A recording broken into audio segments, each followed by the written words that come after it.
Ukraine कर सकता है घातक हमला।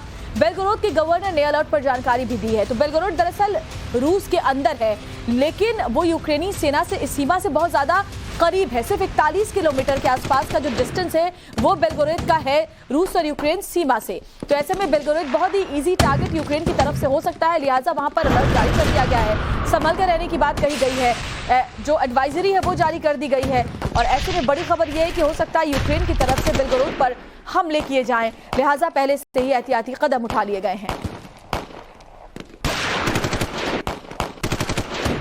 और चलिए, अगर आप बेलगोरोद को और बेहतर तरीके से समझना चाहें तो आपको समझाते हैं कि आखिर क्यों बेलगोरोद में अलर्ट जारी कर दिया गया है। तो इस मैप को आप समझिए, देखिए ये सीमा है, ये सीमा है खार्किव, जो ईस्टर्न रीजन है यूक्रेन का वो है। बेलगोरोद यहाँ पर है, रूस के अंतर्गत आता है बेलगोरोद, लेकिन जो डिस्टेंस है वो बहुत ज्यादा नहीं है। खार्किव से अगर हम बात करें इसके डिस्टेंस की तो सिर्फ 41 किलोमीटर है, यानी रूसी और यूक्रेनी सीमा से बिल्कुल सटा हुआ ये जो एरिया है बेलगोरोद, वहां पर जो आशंका है वो ये है कि यूक्रेन हमले कर सकता है, लिहाजा वहां पर पहले से ही जो एहतियाती कदम है, अलर्ट है, वो जारी कर दिया गया। इस मैप को देखिए, यूक्रेन आपको दिख रहा है, रूस दिख रही है, और रूस का जो बेलगोरोद है उसकी जो डिस्टेंस है खार्किव से 41 किलोमीटर है।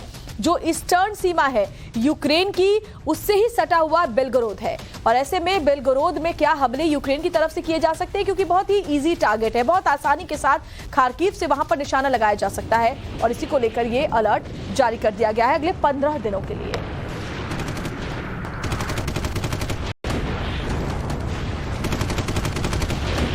तो येलो अलर्ट जारी कर दिया गया है, लोगों से बाहर कम निकलने को कहा गया है, और साथ ही ये भी कहा गया है कि लोग अलर्ट रहें। सैन्य टुकड़ियां भी वहां पर तैनात अतिरिक्त कर दी गई हैं, क्योंकि अगर खार्किव की तरफ से हमले यूक्रेन करता है बेलगोरोद पर तो पहले से ही अलर्ट रहे।